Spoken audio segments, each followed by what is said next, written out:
Good evening, friends, and welcome to Sleepy Time Tales, a podcast aimed at helping you to get a good night's sleep. Do you find your mind troubled with the stresses of modern life, especially when the lights are out and you're trying to get a restful night? Does your spinning mind keep you awake?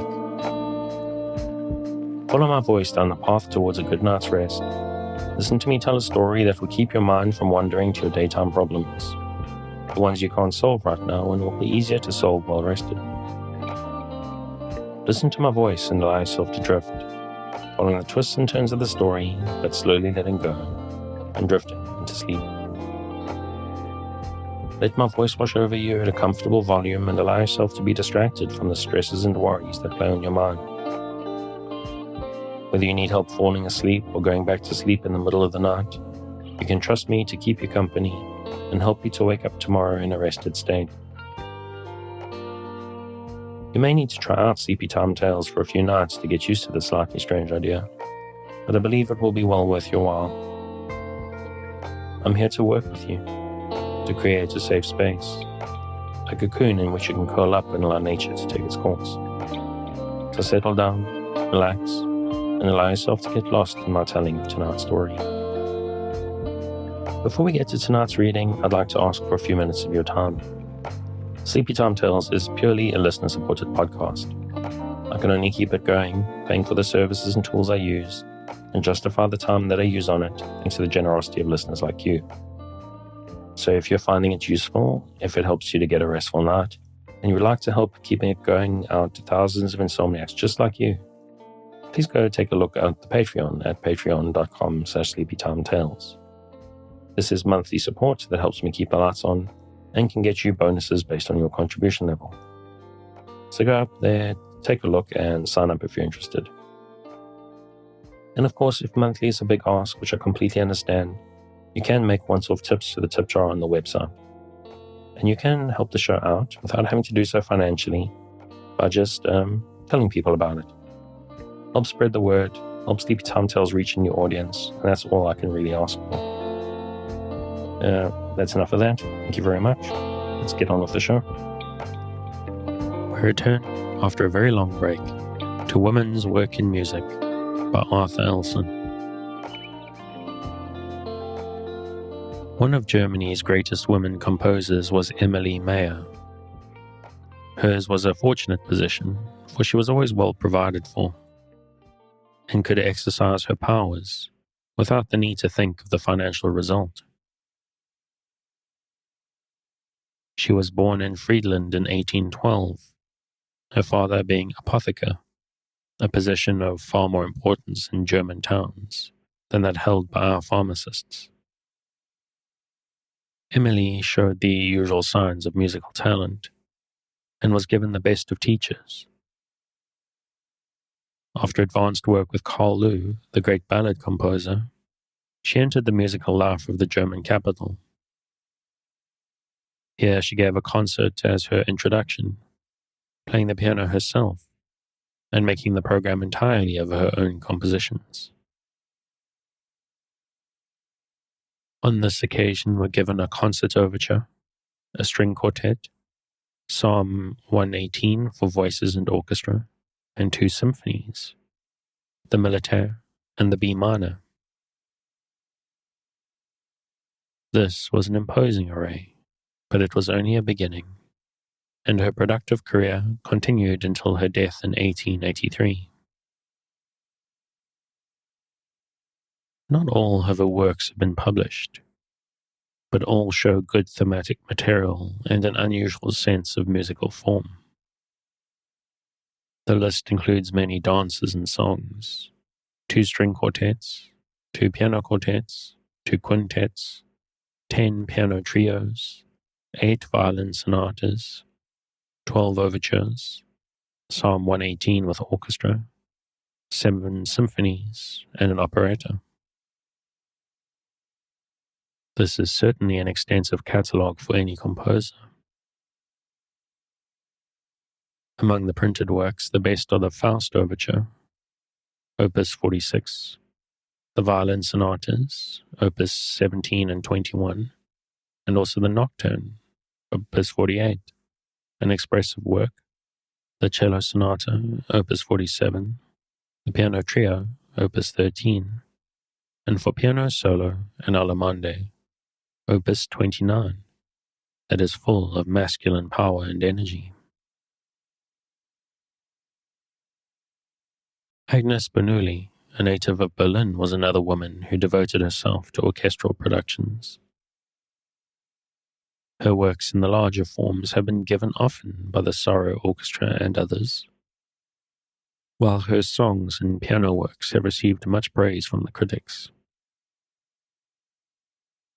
Another composer of renown was Aline Hunt, one of Liszt's best pupils, who was born in 1849 and died at the early age of 24. In her short career, she wrote a march for orchestra, a Champagner-Lied for tenor solo, chorus and orchestra, selections for viola and violin with piano, a number of male choruses, and several songs and piano pieces. Theresa Schaefer has composed a festival overture for grand orchestra, besides many piano pieces and songs. Anna Benfree Schuber wrote an overture for Gotts von Billingen, as well as incidental music to other plays and various chamber works. Nanette von Schaden, a native of Salzburg, composed 2 piano concertos, as well as numerous sonatas and rondos for piano. Constance von Buttenstein, besides issuing a number of songs and piano works, has published an Ave Maria for alto voice, with an orchestral accompaniment that is sometimes reduced to organ and string quartet. Among other symphonic writers, Nina von Stollenberg, a native of Austria, is credited with 2 symphonies. She has written other ambitious works, besides songs and male choruses of some merit. Agnes Tirol is another Austrian, having been born at Brunn in 1848. She pursued her studies at Vienna, where she became an excellent pianist, as well as a composer. Among her works are a symphony, 3 overtures, and a number of smaller orchestral selections, as well as some worthy piano pieces. Louisa Adolpha Lebeau, born at Rastatt in 1850, is undoubtedly one of the most gifted of living women composers, not only in her own country, but in the entire world. Her teachers include such famous names as Clara Schumann and Kaliwoda for piano, and Reinberger in composition. She is an excellent pianist, and has made frequent and successful tours to all the great cities of Germany. Her appearance at the Gewandhaus concerts in Leipzig is in itself a proof of her superior attainments in this direction. She often performs her own works, which are always successful. With the exception of symphony and opera, her compositions include practically every form used in modern music. Her Concerts Overture, Opus 23, first performed in 1882, has been repeatedly given in Germany. Her Festival Overture, also, has met with a warm reception. Her Piano Concerto, Opus 37, is another work that is frequently heard, while the Fantasia, Opus 25, for piano and orchestra, practically another concerto, is rich in musical beauty and contains a finale of exceptional strength. Among orchestral works with chorus, her oratorio, Ruth, Opus 27, is a work of extreme beauty, and one which has been heard in all the important cities of Germany, Austria, and Holland. The cantata Hademoth is another valuable work, showing great dramatic strength and an excellent handling of large choral effects. A concert aria for baritone and orchestra, Im Sangersaal, is also worthy of mention. It is her chamber music, however, that is responsible for her greatest triumphs. This is remarked by the utmost clearness of thought and theme, and shows a most pleasing originality. It has been highly complimented for such a great musician as Lachner, and one of her pieces for cello and piano carried off first prize in a competition at Hamburg in 1882, in which many noted composers had entered. Of great merit is a quartet, Opus 28, for piano, violin, cello, and viola. Another worthy work is the string quartet, Opus 34. Her trio, Opus 15, for piano, violin, and cello. The cello sonata, Opus 17, and the violin sonata, Opus 10, have been classed with the very best examples of their kind. Her other works include a number of piano pieces, among them some excellent fugues, 3 solos for the humble and seldom heard viola, and a lovely romance for violin and piano. A number of other German women have attained prominence through their concerted music. Josephine Kanzler, born at Tols in 1780, wrote 2 string quartets, besides piano sonatas and songs. She was a pupil of the famous Abt Vogler. Helene Liebmann, about 15 years later, produced several quartets of the same sort, as well as 2 piano trios and a number of violin sonatas, piano pieces, and songs. Clementine Butter has published a Melodie religieuse for voice, piano, cello, and organ. Louise Kern has shown a fondness for combining violin, organ, and piano. Louise Langhans, maiden name Jaffa, born at Hamburg in 1826, is usually given an honorable place in the German lists of women composers. She studied with Robert Schumann at Düsseldorf and became famous as a pianist. Her compositions, not all published, include several string quartets, a piano trio, sonatas, choral works, fragments of an opera, and a number of effective piano pieces. Among contemporary composers, Matilda von Krelke has published a piano trio of some interest.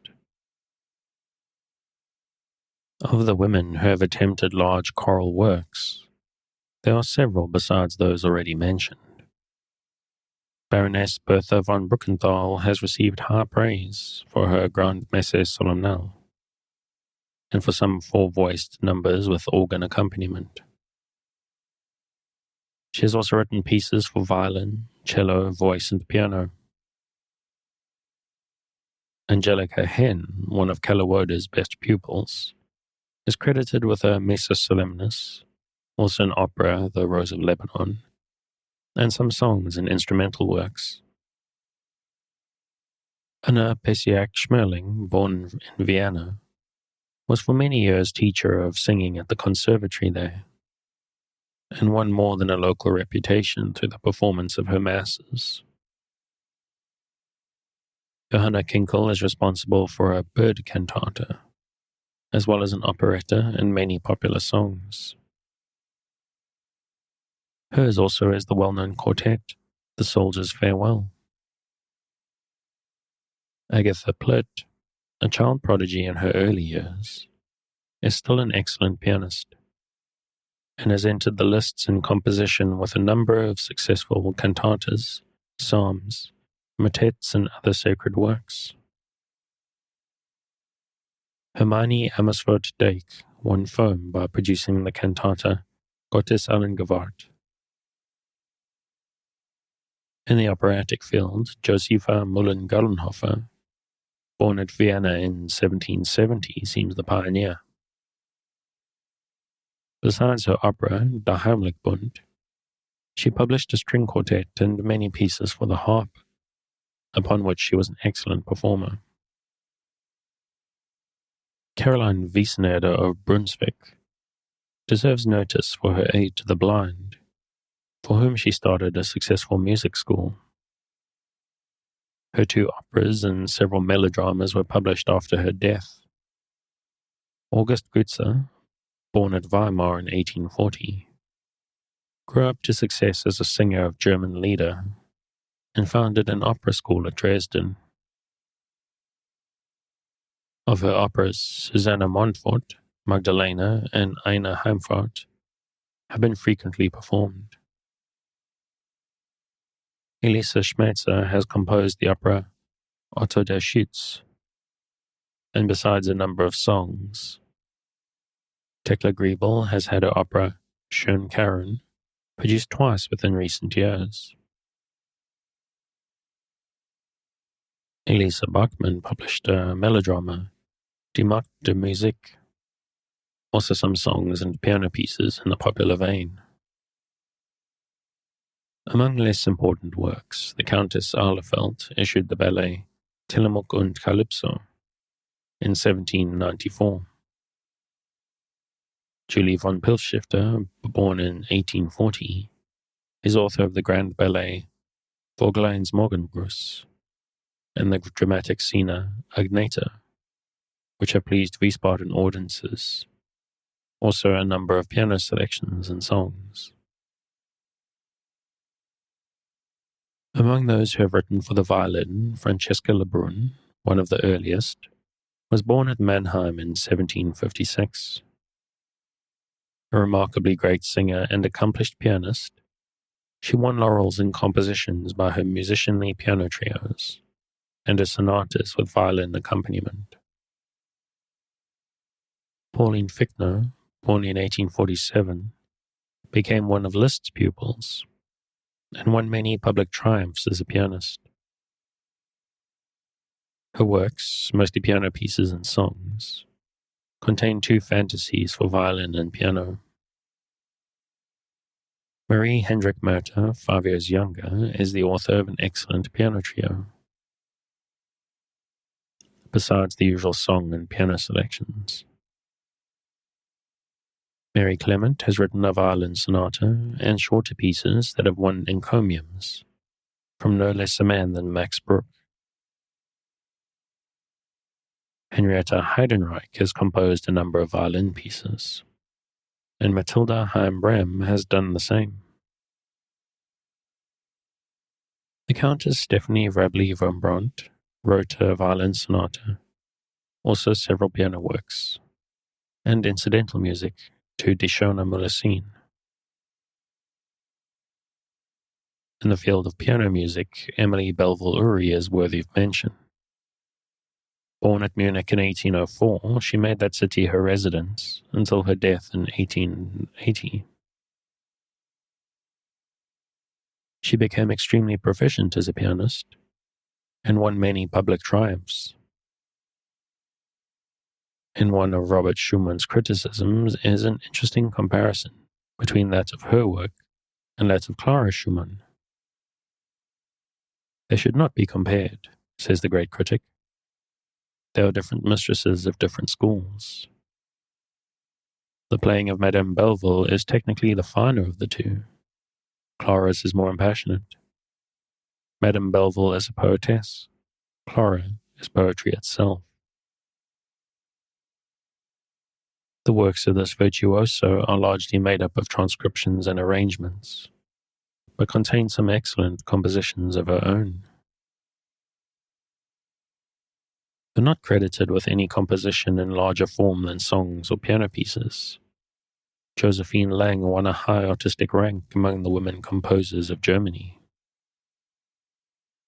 Born at Munich in 1815, she began her piano studies when 5 years old, and made progress enough to allow public appearance in her 11th year.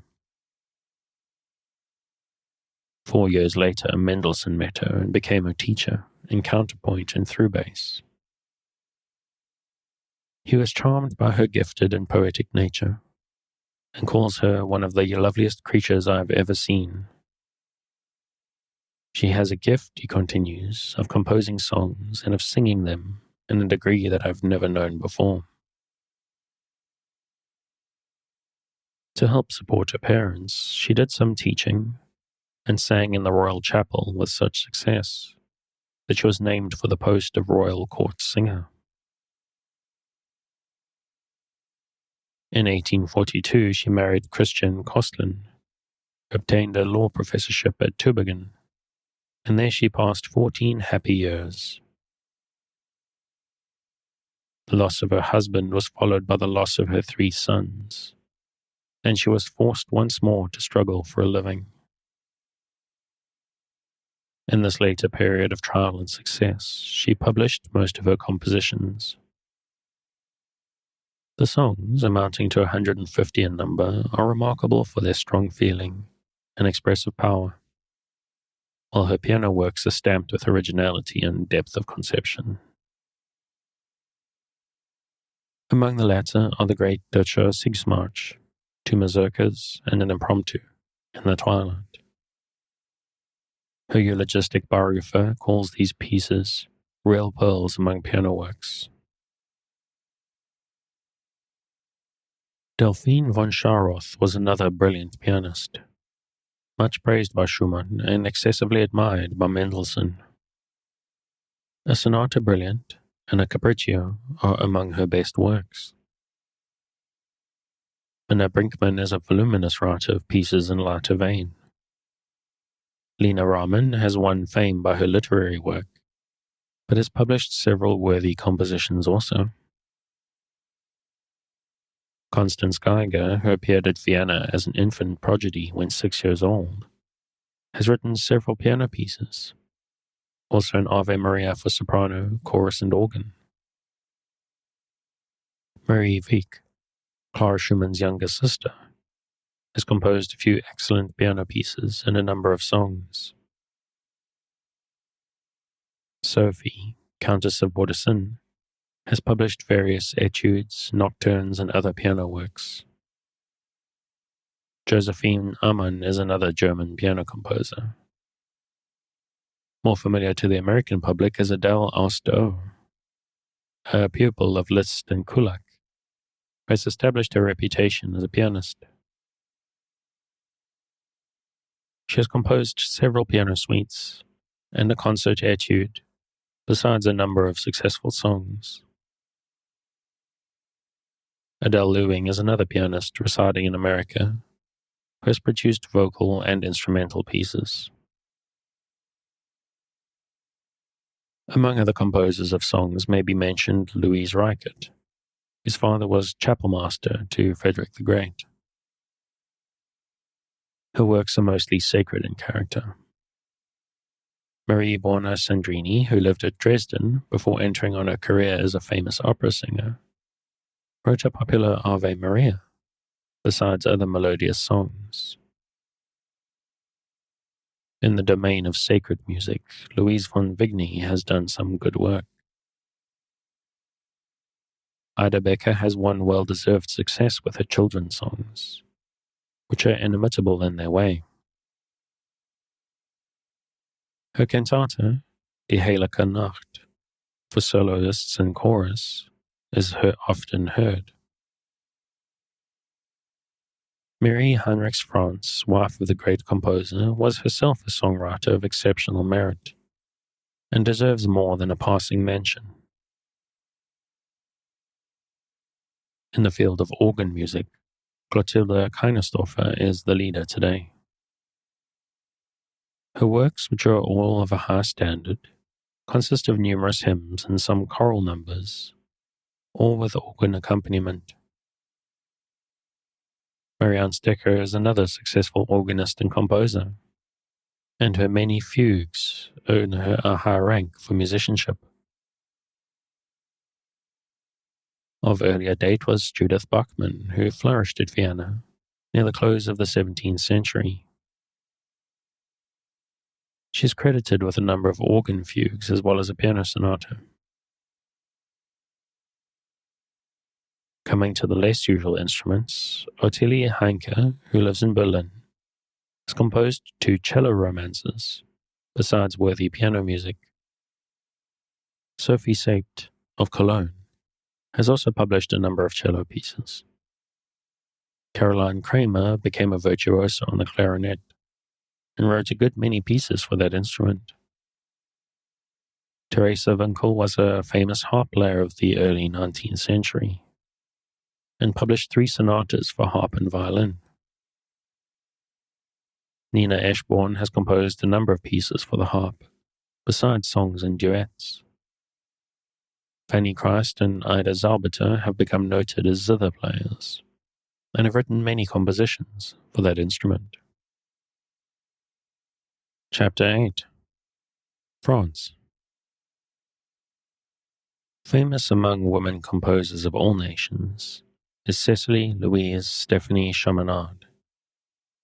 She was born at Paris in 1861 of a family that was well endowed with musical taste. In childhood, she made the piano her favorite companion, and while other girls were devoted to their dolls, she would try to express in tones the simple emotions that moved her. There are some gifted mortals who can think in music, whose joys and sorrows translate themselves naturally into melody. Cecily Chaminade was one of these. So earnestly did she devote her childish days to music, that before the age of 8, she was already able to show some attempts of her own at composition.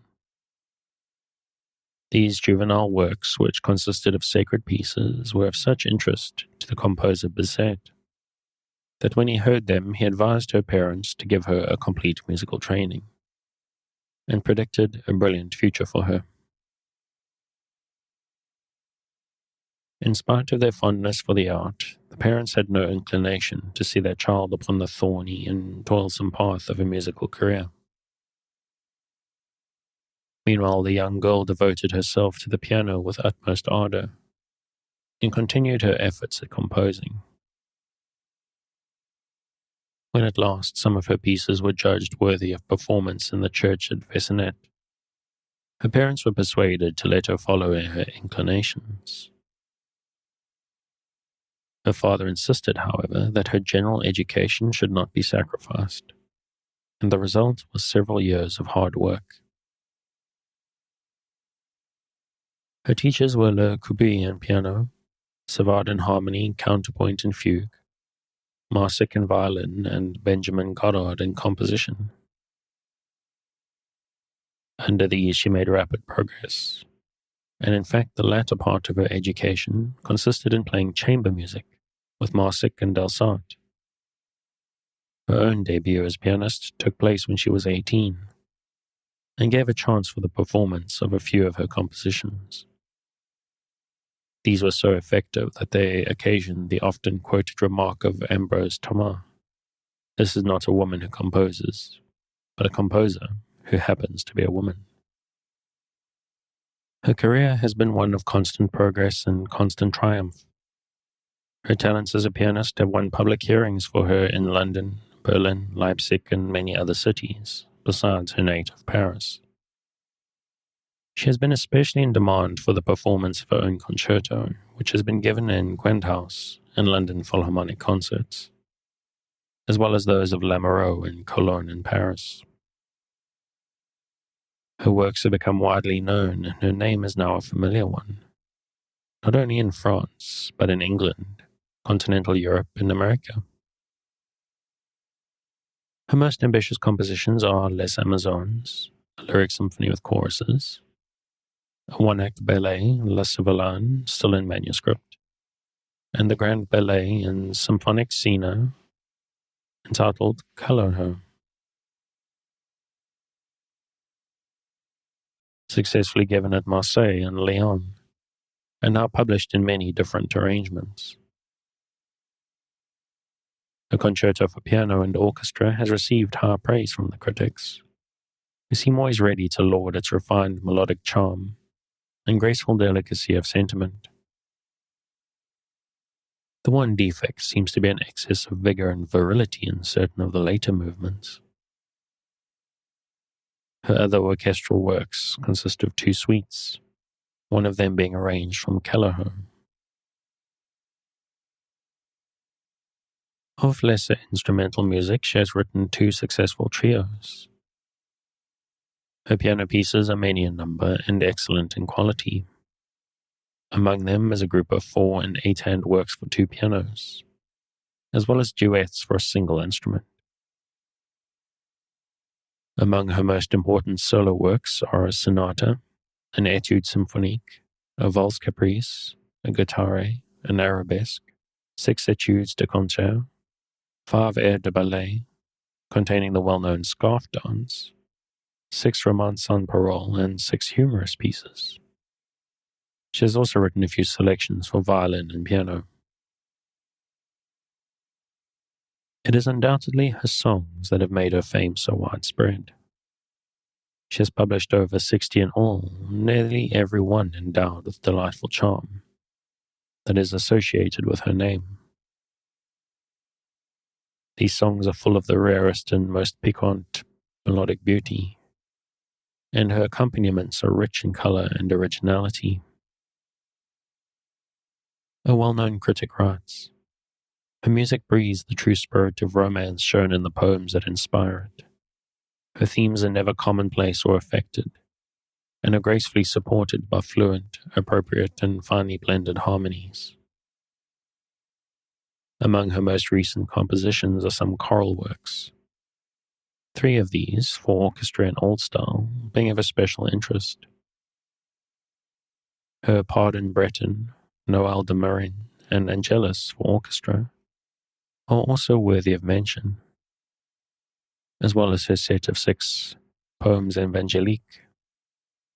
She is now at work upon a 3-act lyric drama. Augusta Mary Ann Holmes was born at Paris in 1847. Of Irish parentage, she afterward became naturalized as a Frenchwoman.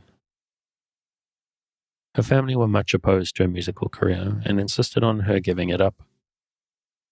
They did not approve of any artistic pursuit for her, but allowed her to take up painting as the lesser evil. Her love for music overcame all obstacles, and she soon began to appear as a child prodigy in public and private concerts. Her early compositions took the form of songs, but when only 11 she conducted a quick step of her own, played at Versailles by an artillery band. Her really great works, however, did not appear until many years later.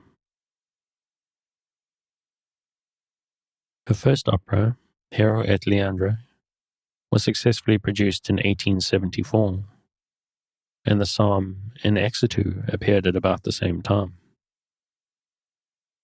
In the next year, she became a pupil of Franck, whom she considers her real master. And after that, great works came thick and fast. An andante pastoral from an unpublished symphony met with a favorable reception. Then came the symphony Lotis, which was second only to works of Dubois and Goddard in Paris competition. This was followed by the symphonic poem Poloni. Meanwhile, she made another effort to win a prize with her lyric drama Les Argonauts. Out of 24 votes, she received 9, her partisans being the best-known musicians on the jury. Next came the symphonic poem Elande and Vision de Saint-Therese for voice and orchestra. The symphonic ode Pro Patria Ludis, inspired by a painting of Puvis de Chavannes, and the great Ode Triomphale, given at the exposition in honor of the centenary of 1789. The success of the triumphal ode was so marked that the composer's fame reached foreign lands, and the city of Florence ordered from her the cantata Hymn à la Paix in celebration of the Dante Festival. Her impressions of Italy are recorded in her next suite, Au Pays Bleu, which charmed all hearers by its expressive interest. Her other choral works include the Hymn à l'Apollo and the allegorical cantata La Vision de la Reine. Her latest symphonic poem, Andromeda, produced a marked effect. Her last opera, La Montagne Noire, was not especially successful, though given with Alvarez, Braval, and the other great artists in the cast. The operas Astarte and Lancelot du Lac are in manuscript.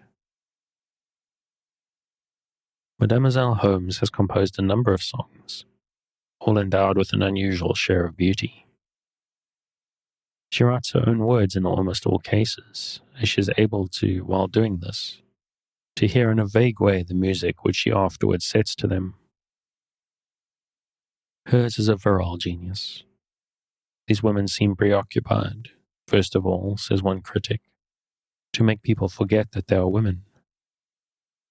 Whatever Mademoiselle Holmes may do, or whatever she may wish, she belongs to the French school by the vigor of her harmony, her clearness, and the logic of her conception and exposition. Imbert, who has written a biographical sketch of her, says, "The talent of Augusta Holmes is absolutely virile, and nowhere in her works do you find the little affectations which too often disfigure the works of women. With her, nobility of thought and sentiment take first place. She worships the beautiful, and her muse has sung only subjects that are worthy of being sung. She is masterly in her ease, and all the resources of orchestration are known to her." And I think I'm going to leave it there. The author and commentator is a little bit patronizing to many female composers, as it turns out. But still, overall, it's a very interesting topic, I think. So if you'd like to pick up where I'm leaving off, you can, as always, find it on Project Gutenberg at the link in the show notes.